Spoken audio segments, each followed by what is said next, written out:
Oke, selamat datang kembali di Rakyat Kapitalis season kedua, episode ke-39. Kali ini kita akan membahas mengenai serendah itukah investasi di Indonesia sampai butuh Omnibus Law.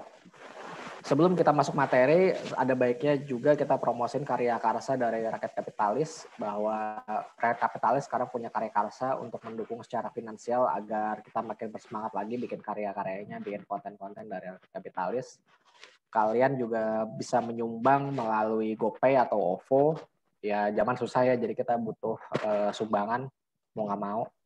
Kemudian juga untuk link di deskripsi kita. Hari ini gue ditemanin sama Julio. Halo. Langsung aja, bagaimana sih perkembangan investasi di Indonesia? Apakah benar kita emang butuh Omnibus Law serendah itu kah investasi kita?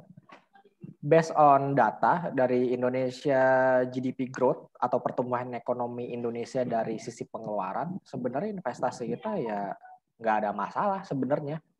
Kalau kita lihat dari 2014 pertumbuhan investasi kita 4,57, kemudian naik ke 5,07, turun 4,47, naik sempat 6,15%, 6,01%, dan 2019 memang agak drop ya 4,45%.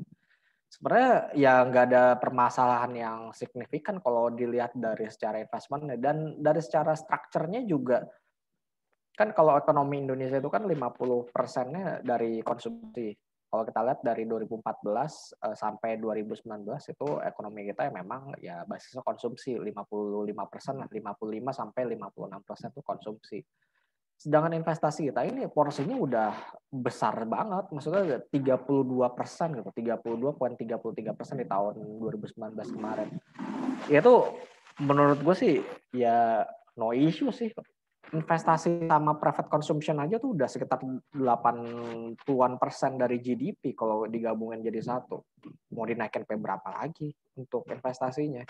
Sebenarnya kan itu yang perlu digarisbawahi. Dan investasi sama konsumsi aja tuh udah nyampe 88,95% dari struktur GDP kita. Jadi ya nggak ada masalah sebenarnya investasi kita di Indonesia sih.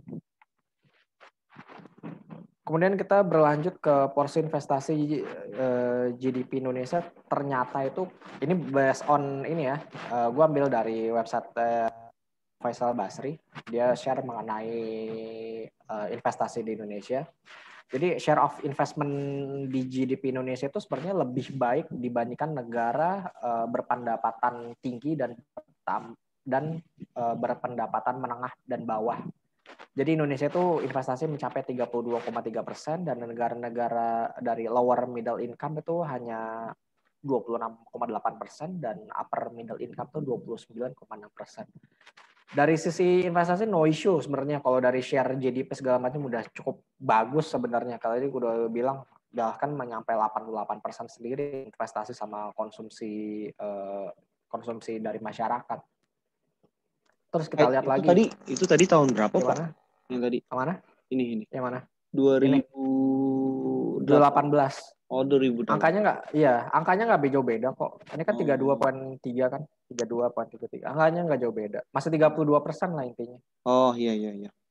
Dan bahkan sebenarnya Pak Jokowi itu udah bagus banget sebenarnya. Kalau kita lihat di sini kan investasi terhadap PDB-nya di tahun 2000-an tuh sempat turun kan ke 20-an%. Terus di zaman Pak SBY naik sampai 30-an%, dan bahkan di zamannya Pak Jokowi ini dia berhasil meningkatin dari 30% ke 32,3%. Ya sebenarnya udah bagus banget kalau kita lihat di sini. Udah apa sih? Udah bagus lah kerjanya kalau gue bilang di bidang investasi kalau menurut gue. Ini berarti ini namanya BKPM juga ya? Iya, ini BKPM juga. Terus juga kalau kita lihat investasi di GDP itu lebih tinggi dibandingkan dengan negara ASEAN dan India. Kita hanya kalah dari Cina doang. Cina itu masih 44,9%, dan Indonesia itu 34,6% terhadap GDP-nya. Ini lagi-lagi based on dari data yang diambil Pak Faisal Basri dari World Bank sama World Development Indicators ya. Jadi memang dari sisi negara berpendapatan menengah ke bawah, berpendapatan menengah ke atas, dan dari negara-negara ASEAN dan India itu sebenarnya ya kita no issue gitu investasinya. Nah, kalau investasi udah bagus, kenapa pertumbuhan ekonomi Indonesia tidak melejit? Itu yang jadi pertanyaan kita selama ini. Investasinya bagus kok, apa ekonomi kita pertumbuhannya kok nggak bagus-bagus tuh. Nah, Pak Faisal Basri bilang bahwa investasi yang cukup besar, namun hasilnya sedikit alias investasi boros. Sejak Orde Baru hingga Presiden SBY, rata-rata ICOR itu adalah semacam tingkat efisiensi dari suatu negara dalam suatu apa ya, dalam memproduksi suatu Investasi barang gitu. Iya, investasi. kayak ROI lah kali, return Nggak on. ROI sih. Kalau ICOR ini Beda. semakin gede, semakin jelek. Semakin inefisien gitu. Semakin rendah, semakin efisien. Oke. Nah, rata-rata ICOR Indonesia itu 4,3% dari zamannya Orde Baru sampai Pak SBY. 4,3, bukan persen ya, sorry. 4,3. Apanya? Sedangkan di zamannya Pak Jokowi itu mencapai 6,5. Jadi ada selisih sekitar 1,5 kali. Kalau Pak Faisal Basri contohnya memproduksi suatu kopi yang tadinya cuma 4,3, sekarang jadi 6,5.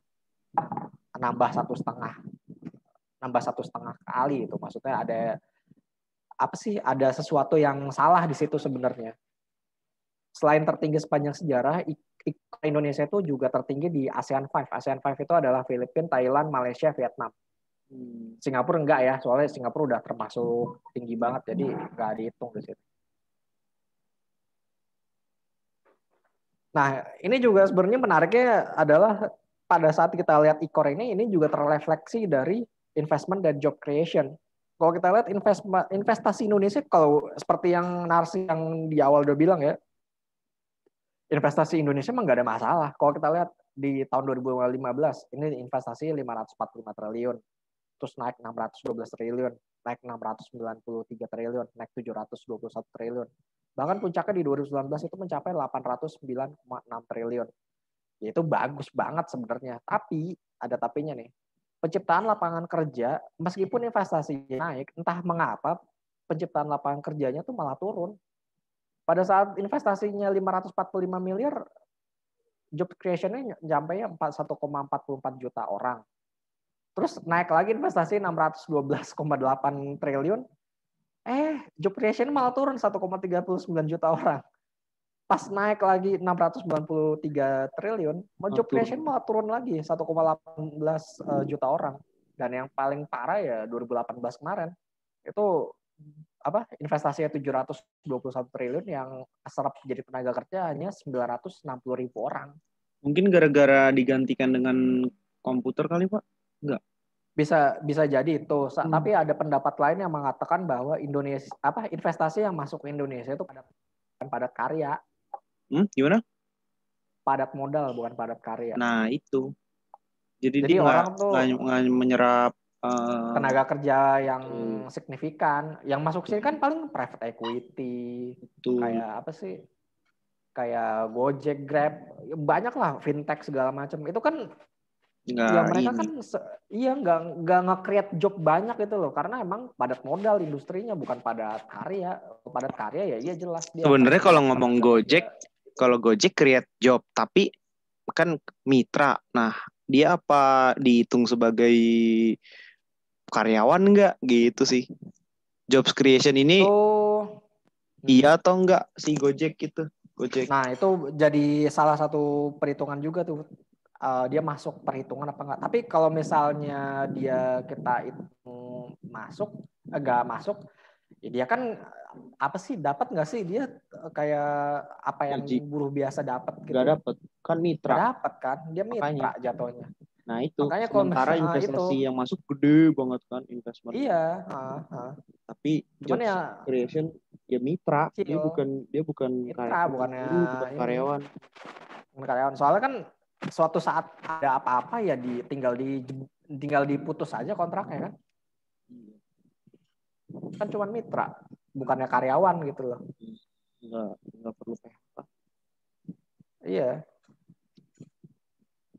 Nah, sebenarnya juga masalah utama ketika berbisnis di Indonesia ini masih dari Pak Faisal Basri. Masalah korupsi itu ternyata urutan pertama.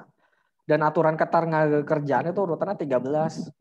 Jadi sebenarnya tuh orang foreign tuh ngeliatnya bahwa kalau lu mau investasi lu mau bagus, ya lu harus beresin korupsi lu. Terus inefisiensi government, birokrasi itu nomor 2. Terus akses terhadap finansial itu nomor 3.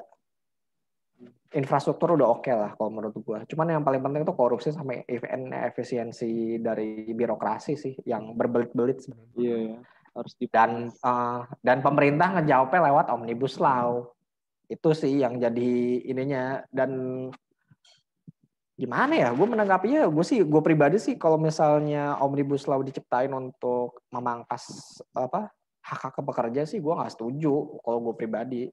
Cuman kalau misalnya dari sisi kalau begitu perusahaannya nggak maju, ya balik lagi ke tadi, kenapa ini bisa kecil begini?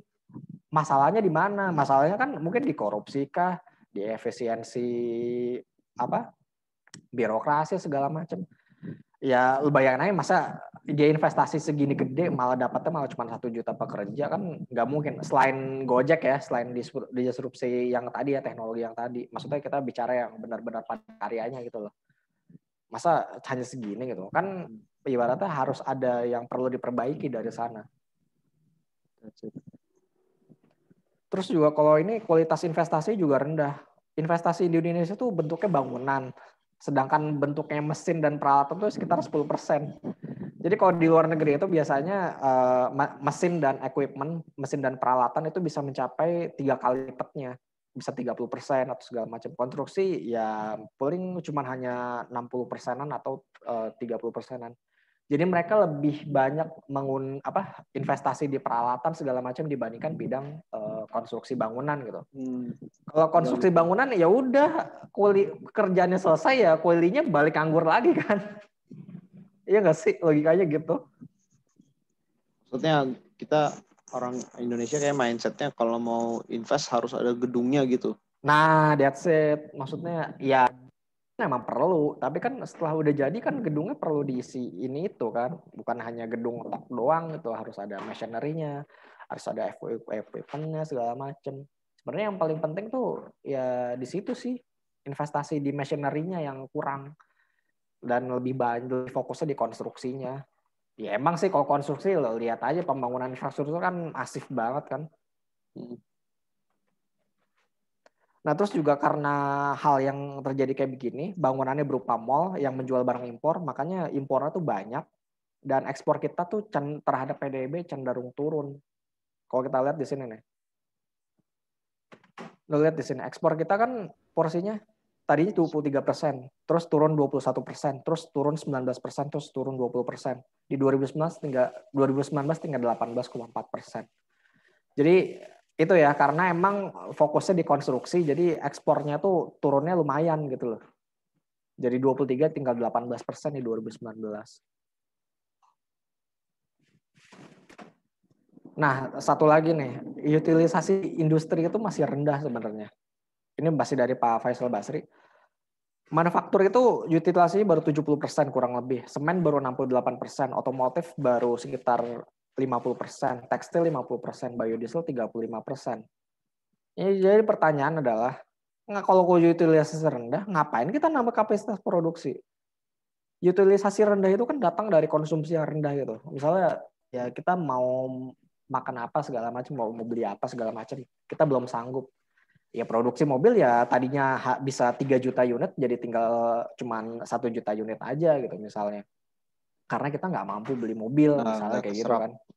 Iya nggak keserap gitu. Otomotif aja kan mesti 50% kan. Kita mau beli motor misalnya. Enggak sih, motor mah udah bisa ya. Mobil misalnya deh. Karena kita nggak sanggup ya akhirnya kita menunda pembelian mobil. Mungkin kita bisa beli mobil dalam 2-3 tahun atau 5 tahun ke depan itu bisa. Dibus dengan inian tuh kan yang pajaknya mau dikecilin. Nah, itu dan pajak mobil kan? Pajak kan? Iya. Pajak 0% tuh masih wacana dan sebenarnya sih kalau diterapin mah itu ngancurin industri pasar sebenarnya.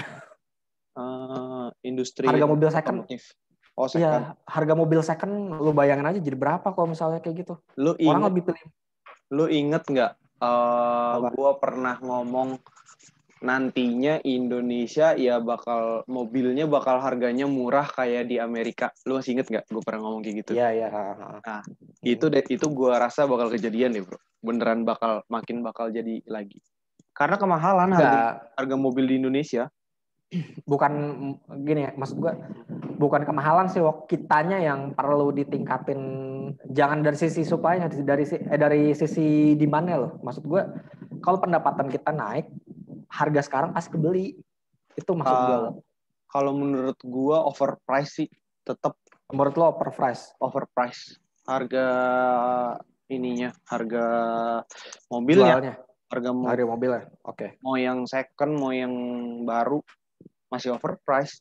Ya kalau yang baru deh, yang baru deh gitu.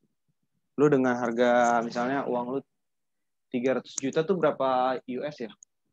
300 juta, Bentar deh, Wok. 20.000 US dollar ya. 20.000. Bentar deh. Kita itu kan rata-rata mobil impor ada yang dari Thailand juga kan, kecuali kayak Avanza gitu-gitu. Contoh deh, beberapa mobil tuh kayak Yaris mungkin diproduksi sini, cuman tapi dia pusat R&D-nya tuh di Thailand gitu.